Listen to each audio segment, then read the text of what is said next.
Olá para você que nos acompanha, eu sou a Letícia Greco, jornalista, concurseira concursada, repórter, e hoje nós vamos comentar os principais acontecimentos do dia 15 de agosto ao dia 31. Acompanhe!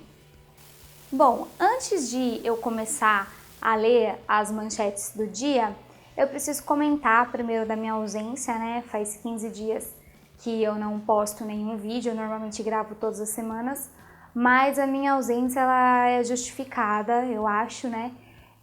Porque eu estava entregando a monografia da minha pós-graduação, então eu realmente não tive muito tempo, eu estava muito enfatizando isso, né? Mas agora a gente voltou e antes de eu começar a ler as notícias do dia, eu quero falar que hoje nós estamos gravando na quarta-feira, dia 31 de agosto, último dia do mês, né? Graças a Deus, parece que é o último dia do ano, na verdade, porque agosto é aquele mês que não termina nunca. E hoje nós estamos gravando, agora são quase 6 horas da tarde. E eu fiz esses slides de manhã, mas o que aconteceu agora à tarde? Saiu finalmente o impeachment da Dilma, né? Então eu não podia deixar de comentar. Claro que isso em detalhes vai estar no próximo vídeo, no vídeo da semana que vem, que aí a gente volta a gravar normalmente às segundas-feiras. Mas não vou deixar de comentar, né? Claro, como eu falei, eu fico acompanhando as notícias na internet e então saiu o resultado do impeachment, já faz uns 4 dias mais ou menos que eles estão fazendo esse julgamento, a defesa apresentando os argumentos, a acusação também, né? A gente viu aí figuras como Chico Buarque, que foi defender a Dilma, por outro lado, na acusação, a professora de Direito da USP, né? A Janaína Pascoal. E como a gente já esperava, já tinha falado em outros vídeos, a Dilma, ela realmente, a situação dela estava complicada e isso foi confirmado hoje. Então a Dilma sofreu um processo de impeachment, foram 61 votos favoráveis e 20 contrários, e ela então ela sofreu impeachment, ela vai sair definitivamente agora do poder, vai assumir o Michel Temer, na verdade ele já assumiu, já saíram as fotos dele tomando posse, e a Dilma, só que diferentemente do Collor, ela não vai ter os direitos políticos cassados, foi uma votação, uma decisão paralela, ela não tem os direitos políticos cassados, mas ela sai da presidência, né? Eu falo que eu não gosto de comentar política, né? Eu gosto mais de expor o que está acontecendo, mas eu acho que é um momento, primeiro, um momento histórico para o nosso país. Se você que está estudando aí para concurso, vestibular, Enem, fique muito atento a isso, porque isso, eu acho que, assim, 99% de chance de aparecer, entendeu? Não digo 100%, porque 100% é afirmar uma coisa que você não pode afirmar que você não tem certeza, mas 99% de chance que isso vai cair. Então, fique atento a isso, é um momento histórico, realmente nós estamos vivendo isso, estamos vendo. Mas, por outro lado, eu acho uma coisa meio triste, porque, né, a gente vive uma democracia muito recente, né, no nosso país. Como eu falei, a gente teve uma volta aí da democracia, começou um processo de redemocratização em 1985, abertura política. Em 1988 a gente tem a nova Constituição Cidadã. Então é uma democracia muito recente, né? Ela tem a minha idade praticamente. E aí nós estamos vendo uma presidente nesse tempo aí de democracia, 28 anos, 2 presidentes afastados, né? Então, assim, a gente de se pensar, né? A nossa democracia, ela é uma democracia consolidada?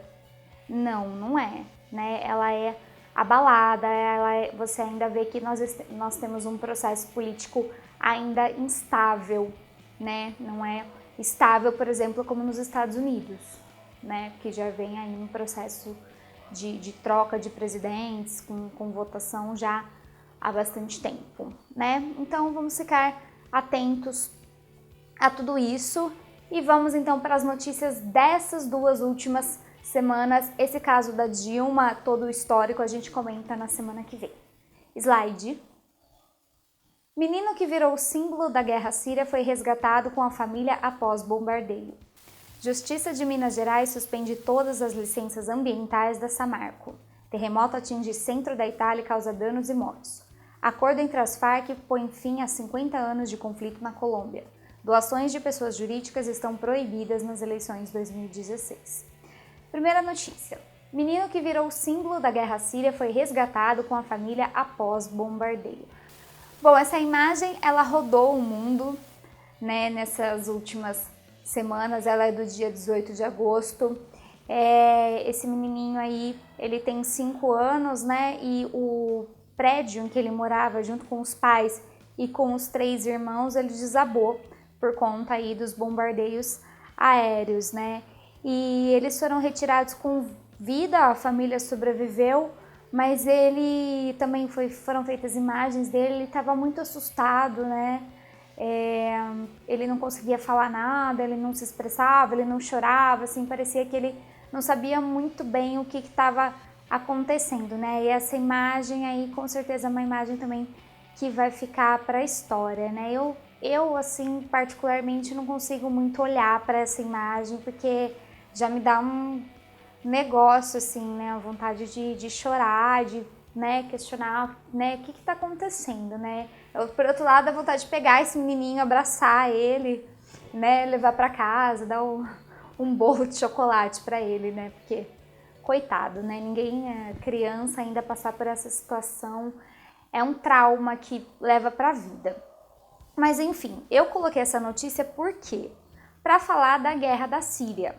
Eu já comentei um pouco dessa guerra civil que vem acontecendo aí desde 2011, mas é sempre bom a gente reforçar. Eu falei no vídeo do Estado Islâmico. Para você que não assistiu ainda, ó, clica aqui, vídeo do Estado Islâmico, tá? Então vamos ver aí no slide o que está acontecendo na Síria. Bom, esse bombardeio ele foi em Alepo, que é a capital da Síria.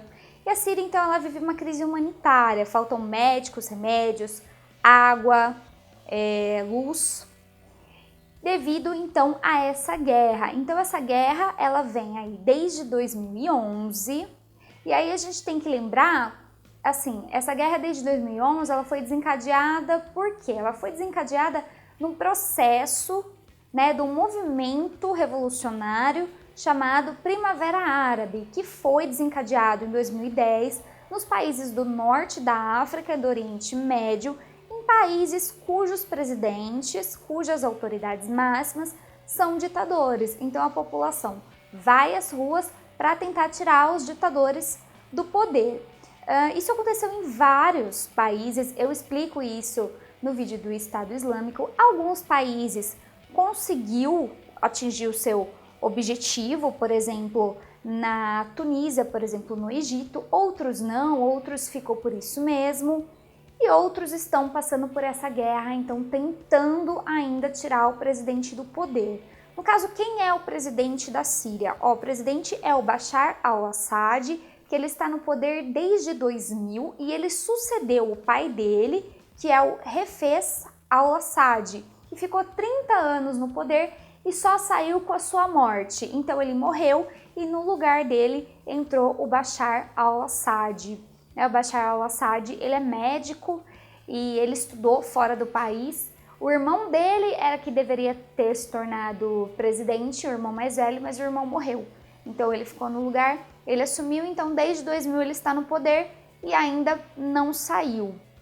A população não está satisfeita com essa situação, então aproveitou essa onda revolucionária da Primavera Árabe para pedir que a saída do poder do Bashar al-Assad. E até agora, de 2011 para cá, os números, né, registram mais de 250 mil pessoas mortas, dentre elas metade civis. E o que mais que a gente pode falar? Os Estados Unidos, quando saiu, bom, a gente sempre tem que envolver os Estados Unidos, né? A gente sempre vê que eles sempre estão envolvidos. Quando esse movimento começou, os Estados Unidos eles se posicionaram contra o ditador, contra o Bashar al-Assad. Só que o Estado Islâmico ele se aproveitou dessa situação de instabilidade na Síria para invadir o local e fazer de lá da Síria, juntamente ao Iraque, o seu califado. Então, o que aconteceu? Agora, além dessa guerra civil que a Síria passa, ainda tem o Estado Islâmico impondo a sua lei, a Sharia, né, como a gente comentou no vídeo, e querendo aí fazer um califado. Então, a situação está muito complicada lá na Síria, porque se as pessoas ficam, se a população fica, ela pode ser morta, tanto por essa guerra, quanto pelo Estado Islâmico. Se elas fogem, elas ainda correm o risco de morrer, né, numa dessas saídas como refugiados, ou de não serem aceitos, não serem bem vistos. Enfim, então esse é o quadro que a gente tem na Síria hoje. O Bashar al-Assad, ele não deixou o poder, ele tentou fazer eleições presidenciais em 2014, do qual ele teria sido o vencedor, mas é claro que isso é questionado, né? E assim tá a situação. Também acho que grandes chances de isso aparecer no vestibular, no concurso, então fique atento. Próxima notícia. Justiça de Minas Gerais suspende todas as licenças ambientais da Samarco. Bom, vamos relembrar, para a gente falar da questão da Samarco, a gente tem que voltar em novembro de 2015, porque acompanha no slide. Em 5 de novembro de 2015, as barragens de Fundão foram rompidas, né? E quem é que era responsável por essa barragem? A mineradora Samarco. E aí, quando ocorreu esse rompimento da barragem, né, houve uma invasão de lama que chegou até o distrito de Mariana e posteriormente isso chegou até o Espírito Santo, né? Muitas pessoas ficaram desalojadas, muitas mesmo, muitas perderam suas casas, 19 pessoas foram mortas. E é uma situação que ela aí já tem quase um ano e que até agora não foi tomada assim uma grande solução, né, para resolver a vida dessas pessoas.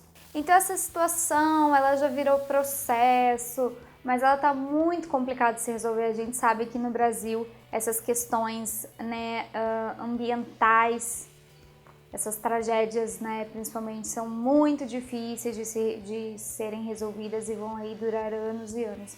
Mas então, né, no dia 19, a Justiça então decidiu que todas as licenças ambientais da Samarco no complexo germano, que inclui aí a barragem de Fundão, foram suspensas. Por quê? A justificativa deles, porque quando eles tinham liberado essas licenças, isso ainda não tinha acontecido, né? Então, digamos que a empresa ainda podia ser considerada uma empresa confiável, né? Eu acho até que isso já deveria ter sido feito há mais tempo, mas a gente sabe como que é a justiça brasileira. Então, vamos ver agora as cenas dos próximos capítulos, né? Porque essa história ainda a gente sabe que vai longe. E, assim, embora isso tenha acontecido em novembro do ano passado, é uma coisa assim, né, que trouxe impactos ambientais, sociais também, né, econômicos, porque é uma empresa que empregava muita gente. Então, por causa da magnitude dessa questão, é importante você ficar atento a tudo que estiver acontecendo, porque isso também tem grande chance de aparecer numa prova. Então, próxima notícia. Terremoto atinge centro da Itália e causa danos e mortos. Bom, então você tá vendo aí no slide, né, a notícia que saiu, foi na madrugada do dia 24, e aí você tá vendo a cena, né, uma foto da tragédia. Foram mais de 250 mortos, até agora 292 mortos, e aí uma das fotos dessa tragédia, né. Passando para o próximo slide, vamos entender então o que aconteceu, né? Então, na madrugada do dia 24 de agosto, um terremoto atingiu então a região central da Itália, pegando algumas dessas cidades, ó, Ascoli, Piceno ou Piceno, não sei, Fermo, Macerata e Amatrice. Eu coloquei em negrito aí no slide Amatrice porque foi a cidade mais atingida, que mais sofreu danos, né? E o que está complicando, né, o resgate das vítimas e também a tentar colocar em ordem, digamos, é que essa região ela é uma região da Itália muito montanhosa, então isso está dificultando de fazer esses resgates, né? Até agora, eu peguei essa notícia aí já antiga, mas peguei uma atualizada, já foram confirmados 292 mortos e mais de 350 feridos. Então, para vocês verem que foi um terremoto de grandes magnitudes, né? O tremor aí ele foi de 6,2 na escala Richter, né? Que é a escala que mede a magnitude do terremoto. E aí, para a gente ter uma noção do que significa esse 6,2, eu pesquisei. Então, ó, menor que 2 são microsismos, maior que 10 é um nível extremo. E de 6 a 9, aí ó, é forte, que significa que ele pode ser destruidor em áreas habitadas num raio de até 160 quilômetros em torno do epicentro. Então, a gente pode ver que foi realmente um terremoto bem grande. E aí no mapa eu esqueci de falar, aonde está a setinha ali apontando, né, do Google, é onde fica a cidade de Amatrice. Agora no próximo slide, eu acho que eu não podia, mesmo eu estando falando aqui sobre atualidades, eu acho que vocês que me assistem e prestam Enem, sabem que a prova do Enem, ela é uma prova contextualizada, né? Que ela não vai pedir só uma questão de geografia, só uma questão de atualidade, história, não. Ela procura contextualizar os fatos. Ou seja, ela pode fazer uma pergunta comentando sobre o terremoto que aconteceu em Amatrice e perguntando por quê, como se formam os terremotos. Então, que seria aí a parte de geografia. Mas eu acho importante a gente falar, é uma explicação, é rápido, é fácil de você entender, é muito simples. Então eu trouxe isso aqui para tentar explicar assim resumidamente. A gente tem que entender que o planeta Terra, ele é constituído por placas, ele não é, né, a estrutura sólida dele, né, ele não é uma coisa só, ele é dividido em placas, que são as placas tectônicas. Então, vocês olhando aí no slide, o planeta ele é dividido por essas placas, né? Então, você tem aí a placa africana, a placa sul-africana, a placa de Nazca. E aí, nessa ponto de convergência entre as placas, a gente diz que são as falhas. E de vez em quando essas placas elas estão em constante movimentação e nessa movimentação onde uma se encontra com a outra há uma liberação de energia em forma de ondas e é isso que acaba provocando o tremor. Então isso é muito simples, no outro slide tem mais assim explicado assim detalhadamente como é que é o processo de formação de um terremoto, né? Isso inclusive pode formar tsunamis também, né? As ondas gigantes. Então, acho muito bom você saber, né? Então, por que no Brasil a gente quase não ouve falar de terremoto? Justamente porque o Brasil, olha aí no slide, ele não tá numa área de convergência entre placas, né? Que a gente fala, ou seja, ele não tá ali no limite onde uma placa encontra a outra. Ele tá onde ela encontra, a gente vê a sul-americana com a africana, está no meio do Oceano Atlântico. Então, ela se movimenta, mas até chegar no Brasil já chega mais fraco. Diferente do que acontece no Chile, que fica ali na área de convergência ali, ó, da placa de Nazca. Olha ali nos Estados Unidos, na costa oeste ali, onde fica a Califórnia, também é um encontro de placas, é onde pode ocorrer. Então, passando para o próximo slide, a gente vê que a Itália ela fica então na convergência da placa Eurásia e da placa africana. Então é isso que faz acontecerem os terremotos. E para piorar a situação, a Itália ainda ela tem uma microplaca adriática que chama, né? Então tudo isso ocasiona o terremoto. Não é de hoje que os terremotos na Itália acontecem, né? Já teve vários e vários casos de terremotos na Itália. Então esse foi mais um, matou muita gente. Eu aposto que com certeza isso estará num concurso ou pode estar não digo no Enem desse ano talvez, porque a prova provavelmente já está feita, mas fique atento que isso ainda pode aparecer no vestibular, certo? Próxima questão. Acordo com as Farc põe fim a 50 anos de conflito na Colômbia. Bom, eu peguei essa notícia aqui do dia 25, mas eu não vou entrar em muitos detalhes. Por quê? Porque esse acordo, na verdade, ele já estava sendo estabelecido e agora que ele foi firmado mesmo. Mas já estava meio que garantido que isso aconteceria e eu falei num outro vídeo. Se você quiser, assiste aqui. Nesse vídeo ele está mais detalhado, então já tem tudo sobre esse assunto, mas eu fiz questão de trazer de novo porque saiu na mídia. Então só vamos dar uma olhada no slide. Então a Colômbia, quem é o presidente atual? Juan Manuel Santos, que são as Farc, são as Forças Armadas Revolucionárias da Colômbia, que se formaram na década de 60 como uma guerrilha marxista, ou seja, eles propunham a reforma agrária. O principal objetivo deles para a sua formação era a reforma agrária. Depois eles começaram a ir para outros caminhos, né? Como a gente sabe, os sequestros, o tráfico de droga, né? De cocaína principalmente. Então aí eu coloquei que eles agem na selva, né?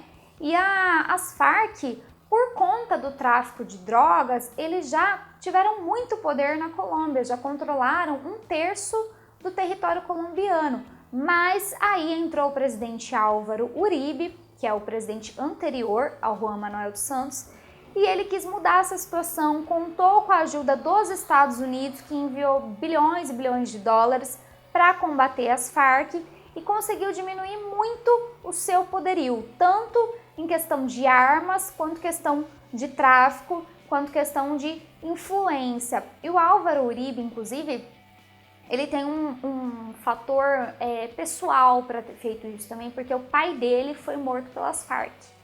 Então ele também agiu também, né, claro, pensando no país, mas também por uma causa pessoal. Inclusive, o Álvaro Uribe, quando ele foi perguntado sobre esse acordo, ele diz que ele não concorda em dar anistia aos guerrilheiros, porque isso foi um dos pontos que foi acordado, que foi acertado nesse acordo. Então, eu coloquei aí no slide, mais de 220 mil mortes, né, que as Farc já provocaram na Colômbia. E agora, quais são os pontos principais desse acordo? Eu coloquei, é um acordo bilateral. Por que bilateral? Porque tem sanções para ambos os lados, não é só a Colômbia enquanto governo que vai fazer concessões e nem só as Farc. Então tem para os dois lados. Então, olha aí no slide. Primeiro, os rebeldes eles devem entregar as armas. Segundo, o governo deve promover a reforma agrária, porque esse é o mote das Farc desde o começo, né? O governo deve conceder o perdão a alguns guerrilheiros. Então, é justamente esse ponto que o Álvaro Uribe não concorda. 10 cadeiras no Congresso vão ser destinadas às Farc, ou seja, as Farc elas reivindicam participação política e elas devem conseguir, certo? Mas para isso ser efetivado de vez, vai acontecer um plebiscito. O que é um plebiscito? É uma consulta à população no dia 2 de outubro para saber se o acordo vai entrar em vigor e finalmente a paz entre as Farc e a Colômbia vai ser estabelecida. Então vamos aguardar até o dia 2 de outubro, quando o resultado desse plebiscito sair, e aí a gente volta a comentar. Isso com certeza é um fato muito histórico, né? Então vamos aguardar e ficar de olho. Próxima notícia e última. Doações de pessoas jurídicas estão proibidas nas eleições 2016. Bom, isso já é uma coisa que já se estava especulando e o TSE, então, o Tribunal Superior Eleitoral, decidiu por isso e divulgou, né? Então, isso já está valendo agora para as eleições municipais, que acontecem em todas as cidades do Brasil em outubro. Então, o que pode? Por essa resolução do TSE, o que pode? Vamos acompanhar no slide. Pode recurso próprio do candidato, pode doação de pessoa física, doação de partidos e outros candidatos e recursos de fundo partidário de pessoas físicas nos partidos e dos filiados. Então, por esses meios, o candidato pode receber recurso. Não pode receber pessoa jurídica, mesmo se a doação tiver sido feita em eleições anteriores, quando ainda era permitido. Doação de origem estrangeira. Então, não, isso aí, o que é pessoa jurídica? Empresa, associação, enfim, aí isso não pode mais. Eu coloquei essa notícia porque é uma coisa realmente que, se isso realmente for levado a sério, a gente sempre tem aquele jeitinho brasileiro, né, de dar um jeitinho de conseguir, mas se for levado a sério, isso realmente deve mudar a cara das eleições. Eu não sei, não digo agora, porque realmente as brechas na lei, né, o pessoal costuma falar, né, as brechas na lei, mas se isso realmente for levado a sério para as próximas eleições, deve provocar uma mudança muito grande. Então, achei importante colocar, certo? Vamos para a questão. Leia o texto e assinale a alternativa correta. Um forte terremoto foi registrado na madrugada desta quarta-feira, 24, no centro provocando danos severos em algumas regiões e vários mortos. O tremor provocou pelo menos 159 mortes, segundo o Departamento de Proteção Civil. Há mais de 360 feridos. Muitas pessoas ainda estão debaixo de escombros e o balanço de vítimas deve se agravar nas próximas horas. O Serviço Geológico dos Estados Unidos informou que o tremor teve magnitude 6,2 e a profundidade do terremoto, ocorrido precisamente às 3h36, foi de apenas 10 quilômetros, o que representa o alto potencial de causar grandes danos e vítimas, segundo o USGS. Matéria do UOL do dia 24/8. Qual país passou por esse terremoto? A. Chile. B. Estados Unidos. C. Filipinas. D. Itália. E. Japão. Muito fácil, acabamos de comentar. O terremoto então aconteceu na Itália, mas vejam que nas alternativas tem Chile, que é comum de acontecer terremotos, Estados Unidos também, Filipinas e Japão, porque todos esses países estão nas áreas que ficam na convergência entre as placas tectônicas. Mas a gente sabe que então, o que provocou tantas essas mortes agora em agosto de 2016 foi na Itália. Então, por hoje é só um vídeo mais comprido. Eu sei que vocês não gostam, que vocês pedem vídeos mais curtos, mas devido aí a gente ter feito as notícias das últimas 2 semanas, então teve que ser um pouco mais longo mesmo. Muito obrigada pelos comentários, pelas sugestões. Cada dia mais eu recebo comentários, né, sugerindo, opinando. Muito legal a participação de vocês. Continuem acompanhando e até a próxima!